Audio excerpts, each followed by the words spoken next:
यह कहानी है फातिमा और उसके बेटे नाजिम की, जो कि बहुत ही गरीब थे।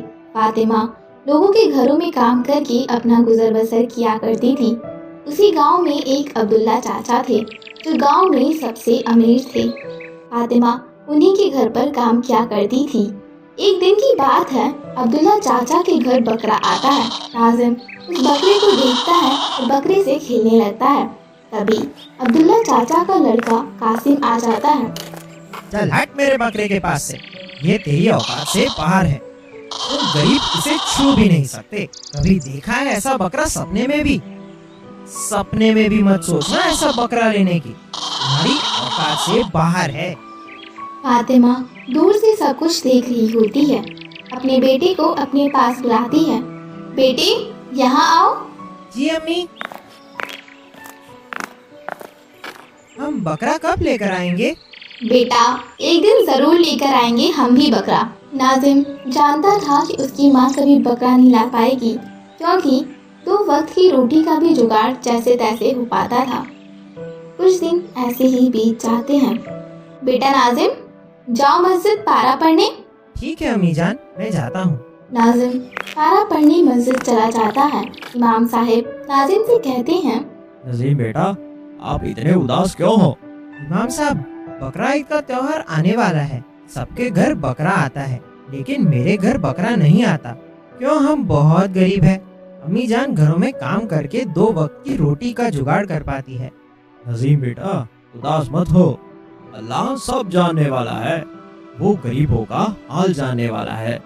उसकी रहमत सबके लिए है। इमाम साहब, हमारे यहाँ तो कुर्बानी का गोश्त भी नहीं आता। कोई नहीं, इस बार तुम मेरे पास आ जाना, मैं आपको ढेर सारा गोश्त दूंगा। फिर आप उसकी बिरयानी बनाकर खाना, अल्लाह का शुक्र अदा करना, ठीक है? या मेरे अल्लाह, इन गरीबों पर भी अपनी रहमत बरसा। एक दिन फातिमा काम कर रही होती है, रोज की तरह। तभी सेठ जी आते हैं। सेठ जी, बकरा ईद का त्योहार आने वाला है। तो मैं क्या करूं? कुछ पैसे मिल जाते तो मैं अपने बच्चे के लिए कपड़े बनवा लेती। बकरा ईद का त्योहार तो जैसे गरीबों के लिए नहीं है, अमीरों के लिए है। चल जा यहाँ से, कोई पैसे वैसे नहीं मिलेंगे। पहले से एक तो काम सही तरीके से नहीं करते हो, तनख्वाह पहले से मांग लेते हो। जाओ अपना काम करो। फातिमा उदास मन से चली जाती है और रात भर यह सोचती है कि ईद के त्योहार पर भी उसे मायूसी देखने को मिलेगी। अम्मी जान, आप इतना उदास क्यों हैं? कुछ नहीं मेरे बेटे, बस अपने नसीब को कोसती हूँ मैं। तेरे लिए कुछ भी नहीं कर पाती। तेरे अब्बू जिंदा होते तो तुम्हें ये दिन देखने को ना मिलते जो मेरी वजह से देखने को मिल रहे हैं। या अल्लाह, हम गरीबों पर अपनी रहमत फरमा। अम्मी जान, आप उदास मत होया करिए। मैं आपसे कुछ नहीं मांगूंगा, ना ही कपड़े, ना ही खिलौने। अगले दिन गांव के सभी लड़के अपना बकरा लेकर घूमते हैं, जो अच्छे अच्छे पोशाक पहने हुए होते हैं। बकरे हर तरह के थे। नाजिम उन लोगों को हसरत भरी निगाहों से देखता है। सोचता है कि काश मेरे पास भी एक बकरा होता। और नाजिम हाथ उठाकर अल्लाह से दुआ करता है, या मेरे अल्लाह, क्या मेरे पास कभी मेरा बकरा नहीं होगा जो तेरी राह में कुर्बानी दे सकूं? मुझे भी एक बकरा चाहिए। अपनी रहमत की बारिश हम गरीबों पर भी कर दे मेरे मालिक। मुझे भी एक बकरा दिला दे मेरे मालिक। तभी नाजिम रोते हुए रास्ते से जाता है। उसे एक पत्थर से ठोकर लग जाती है और काफी चोट आती है। वह देखता है कि उस पत्थर के नीचे एक सोने की अंगूठी होती है, जो बहुत चमक रही होती है। नाजिम उसे देखकर बहुत खुश हो जाता है और जल्दी से अपने घर जाता है। अम्मी जान, कहाँ हो? जल्दी आओ। क्या हुआ बेटा? अम्मी जान, देखो मुझे क्या मिला है। यह तो एक सोने की अंगूठी है। कहीं तुमने चोरी तो नहीं की? नहीं अम्मी जान, हम गरीब जरूर है। मेरी अम्मी जान, तुम्हारी परवरिश ने मुझे ये नहीं सिखाया कि किसी के यहाँ चोरी करूं। अल्लाह का मुझे खौफ है। मैंने बस रोते हुए अल्लाह के आगे हाथ उठाए थे, या अल्लाह मुझे भी एक बकरा दिला दे। और मैं रोते रोते घर के लिए आ रहा था, तभी अचानक मेरा पाँव एक पत्थर पर पड़ता है और मैं गिर पड़ता हूँ। मैं क्या देखता हूँ, वो पत्थर के नीचे एक सोने की अंगूठी दबी हुई होती है, जो बहुत चमक रही होती है। और उस अंगूठी को उठाकर आपके पास दौड़ता हुआ ले आया लगता है बेटा अल्लाह ने तुम्हारी सुन ली। उसकी रहमत से कोई नहीं बचता, अमीर हो या गरीब। गरीबों पर तो उसकी हमेशा ही मेहरबानी रहती है। चलो हम इस अंगूठी को बेचकर तुम्हारे लिए एक बकरा लेकर आएंगे। तभी फातिमा नाज़िम को लेकर जाती है और उस अंगूठी को बेचकर उन पैसों से बकरा लेने के लिए बकरा मंडी जाती है। वहाँ खूब सारे बकरे होते हैं। अम्मी जान, मुझे भी ये वाला बकरा लेना है। ये देखो कितना सुंदर बकरा है। भैया यह बकरा कितने का दिया? ये बकरा 20,000 का है। ठीक है, आप हमें दे दीजिए। फातिमा और नाज़िम घर पर बकरे को लेकर आते हैं। नाज़िम उस बकरे के साथ खूब खेलता है, उसे हरे हरे पत्ते खिलाता है। देखो अम्मी जान, ये कितना समझदार है। ये तो मेरा कहना ही मानता है। लगता है कि मैंने इसे बचपन से ही पाला हो। ठीक है, हम एक छोटा सा बकरी का बच्चा लाएंगे। उसे पालना और बड़ा करना ठीक है। बकरा ईद का दिन नजदीक आ जाता है। मुझे बहुत रोना आ रहा है। अम्मी जान, मुझे इससे प्यार हो गया है। इसके बिना मेरा जी कैसे लगेगा? कोई नहीं बेटा, अल्लाह के घर जाकर यह बहुत खुश रहेगा। वहाँ ये अकेला थोड़ी होगा, वहाँ तो लाखों इसके दोस्त होंगे। सच अम्मी जान? चलो अब अपने प्यारे बकरे को अलविदा कहो, इसके जाने का वक्त हो गया। अल्लाह ताला मेरे बच्चे की प्यारी चीज की कुर्बानी को कबूल फरमा। वह दोनों बकरे को अल्लाह की राह में कुर्बान कर देते हैं और अल्लाह से दुआ करते हैं कि जैसे हमारी मदद की है वैसे ही हर गरीब की अल्लाह ताला तू मदद करना और अपनी रहमत की बारिश हर गरीब पर करते रहना। यह कहानी है बाबरपुर गांव में रहने वाले एक मजदूर की।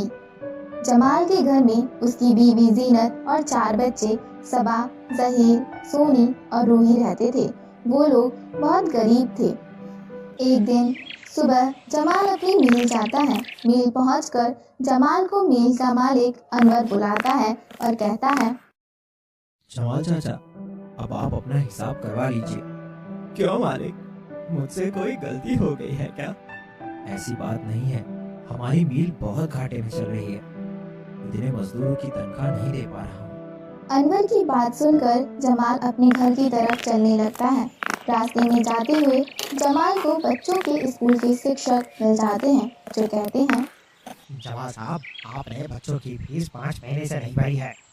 अगर आपने अगले 1 हफ्ते में फीस नहीं भरी तो हमें आपके बच्चों को स्कूल से निकालना होगा। जी, मैं जल्द से जल्द फीस जमा करवा दूंगा। अगले दिन जमाल को जो पैसे अनवर ने दिए होते हैं वह उन पैसों को स्कूल में जमा कर देता है। फीस जमा करने के बाद जमाल अपने घर जाता है और अपनी बेटी से पानी मांगकर पीता है। पानी पीने के बाद जीनत उससे कहती है, क्या हुआ, आप कुछ परेशान लग रहे हैं। जीनत की बात सुनकर जमाल उसे सारी कहानी बताता है। या अल्लाह, ये क्या हो गया? 2 दिन बाद तो रमजान भी शुरू है। अब हमारे घर का खर्चा कैसे चलेगा? तभी जमाल की सबसे छोटी बेटी रूही और बेटा जहीर आकर कहते हैं, अब्बा, रमजान आ रहा है, आप फल लेकर आना। हाँ अब्बा, बहुत दिन हो गए फल खाए हुए। हाँ, इंशाअल्लाह, ठीक है। अगले दिन रमजान का चांद दिखता है। चांद को देखकर बच्चे बहुत खुश हो जाते हैं और रूही कहती है, अब तो खाने के लिए बहुत सारे फल मिलेंगे। अब सहरी का वक्त हो जाता है। जमाल के पास इतने पैसे भी नहीं थे कि वो दूध खरीद पाता। वे सब रात का बचा हुआ खाना खाकर रोजा रखते हैं। अब इफ्तार का वक्त होता है। जमाल की सबसे बड़ी बेटी कुछ दाल चावल बनाती है। तभी रूही कहती है, अम्मी, थोड़ा सा शरबत भी बना लो, मैं पड़ोस की खाला से बर्फ लेकर आती हूँ। ये कहकर रूही पड़ोस वाली खाला से बर्फ लेने चली जाती है और खाला का दरवाजा खटखटाती है। खाला दरवाजा खोलती हैं तो रूही कहती है, खाला, थोड़ी सी बर्फ मिलेगी, हमें रोजा खोलना है। तुम लोग तो रमजान में हर साल बर्फ मांगने आ जाते हो। ये सुनकर रूही जाने लगती है। तभी पीछे से खाला उसे आवाज लगाती हैं और कहती हैं, ये लो, आज ले जाओ पर दोबारा मत आना। रूही उनसे बर्फ लेकर अपने घर चली जाती है और सब मिलकर रोजा खोलते हैं।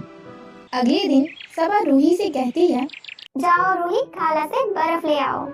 मैं नहीं जाऊंगी, कल भी खाला ने मुझे बहुत बात बोली थी। फिर रूही जीनत से कहती है, अम्मी, जब मैं कल खाला से बर्फ मांगने गई थी तब मैंने देखा उनके दस्तरखाने पे बहुत सारी चीजें थी। अम्मी, हम कब खाएंगे वो चीजें? बेटा अल्लाह से दुआ करो, हम भी एक दिन जरूर खाएंगे। ऐसे ही 7 रोजे गुजर जाते हैं। एक दिन जहीर आकर जमाल से कहता है, पापा, आज मैं अपने कुछ दोस्तों के साथ बाजार गया था। वहाँ पर बहुत भीड़ थी। बाजार में तरह तरह के फल थे। अब 7 रोजे गुजर गए हैं और हमने अभी तक सिर्फ खजूर से रोजा इफ्तार किया है। आज आपको फल लाने होंगे, वरना मैं आज रोजा नहीं इफ्तार करूँगा। ठीक है बेटा, मैं आज ले आऊँगा।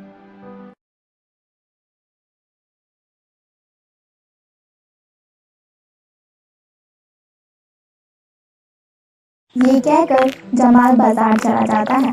जब जमाल अपनी जेब में हाथ डालता है तो वह देखता है कि उसके पास सिर्फ 50 रुपए होते हैं। तभी जमाल एक फल वाले से सेब के दाम पूछता है तो फल वाला कहता है, ये सेब 200 रुपए के हैं और ये वाले 300 रुपए किलो। जमाल फल वाले को 50 रुपए देता है और कहता है, इसमें जितने सेब आए मुझे दे दो। 50 रुपए? 50 रुपए में तो बस 1-2 सेब ही आएंगे। फल वाले की बात सुन के जमाल अपने मन में सोचता है। 1-2 सेब में क्या होगा? ये सोचते हुए जमाल की नजर खराब फलों की टोकरी पर पड़ती है और जमाल कहता है, भाई, आप ये 50 रुपए ले लो और मुझे उस टोकरी के फल दे दो। पर ये तो मैंने अपने जानवरों के लिए रखे हैं। कोई बात नहीं भाई, आप मुझे वही दे दो। जमाल की बात सुन के फल वाले को उस पर रहम आ जाता है और वो जमाल को पैसे वापस कर देता है और उसे फल की टोकरी भी दे देता है। जमाल उस टोकरी से सही सही फल छांटने लगता है। जमाल से थोड़ी दूर खड़ा अनवर भी ये देख रहा होता है। अनवर को ये देखकर बहुत दुख होता है। जमाल टोकरी से फल लेकर अपने घर जाने लगता है। अनवर भी अपनी कार से जमाल का पीछा करता है। कुछ देर बाद अनवर फिर से वापस बाजार जाता है और बाजार से राशन, फल और कपड़े लेकर जमाल के घर जाता है। अनवर जमाल के दरवाजे पर दस्तक देता है। जहीर आकर दरवाजा खोलता है। अनवर कहता है, ये घर जमाल चाचा का है? जी, आपको क्या काम है? जी, मेरा नाम अनवर है। मैं चाचा जमाल से मिलने आया हूँ। जहीर जमाल को बुलाता है। जमाल आता है तो अनवर जमाल से कहता है, जमाल चाचा, आप कल से काम पर आ जाइए। जमाल अनवर को बहुत दुआ देता है। अनवर अपने घर चला जाता है। घर पहुंचकर अनवर अपनी बीवी रूबी से कहता है, रूबी, आज दिल में कुछ ठंडक सी पड़ी। क्यों, क्या हुआ? अल्लाह जो करता है अच्छा ही करता है। तभी अनवर के पास एक फोन आता है। अरे, ये किसका फोन है? फोन पर बात करने के बाद अनवर बहुत खुश हो जाता है। क्या हुआ, आप इतने खुश क्यों हो गए? रूबी, पिछले 2 महीने से मेरी 20 लाख की डील रुकी थी, वो आज हो गई और 20 लाख रुपए मेरे खाते में भी आ गए। जिसको सुनकर वो दोनों भी बहुत खुश हो जाते हैं। अगर हमारी कहानी अच्छी लगे तो लाइक करें, शेयर करें और सब्सक्राइब करें।